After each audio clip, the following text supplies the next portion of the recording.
પંચમહાલના ગોધરા નગરપાલિકાના સેનેટરી વિભાગની દાદાગીરી સામે આવી। જૂની મહેતા સ્કૂલ પાસેના રહીશો સાથે સેનેટરી વિભાગના કર્મચારીઓની દાદાગીરી સામે આવી। પોલીસ બોલાવવી પડી હતી। પોલીસ ધમકીનો વિડીયો વાયરલ થયો છે, જેમાં કચરો નાખી જવા બાબતે માથાકૂટ થઈ હોવાનું બહાર આવ્યું। હાલ ગોધરામાં પાલિકા દ્વારા સ્વચ્છતા અંગેની ઝુંબેશ ચલાવવામાં આવી રહી છે, પરંતુ સેનેટરી વિભાગની આ રીતની દાદાગીરી કેટલી યોગ્ય છે તે સવાલ છે। મહત્વનું છે કે તાજેતરમાં જ સ્વચ્છતા બાબતે પાલિકાના મુખ્ય અધિકારી દ્વારા સેનેટરી વિભાગની ટીમને નોટિસ ફટકારવામાં આવી હતી।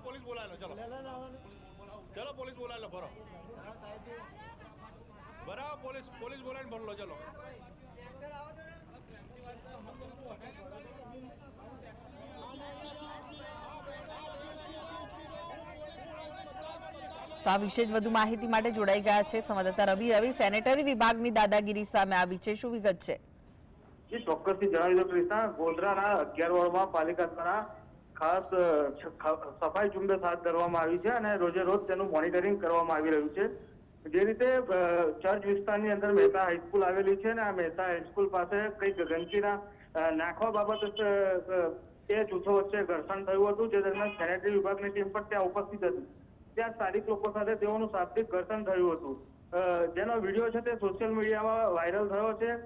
સેનેટરી વિભાગની ટીમ છે તેઓ દ્વારા જે કર્મચારીઓ છે તેઓ દ્વારા સ્થાનિક લોકોને પોલીસની એક ધમકી પણ આપવામાં આવતી હોવાનું બહાર આવ્યું છે। ત્યારે પાળાએ આંખે પખાલીને નામ તે પ્રકારની સ્થિતિ ઊભી થઈ છે, જેને લઈને લોકોમાં પણ ભારે રોષ જોવા મળી રહ્યો છે।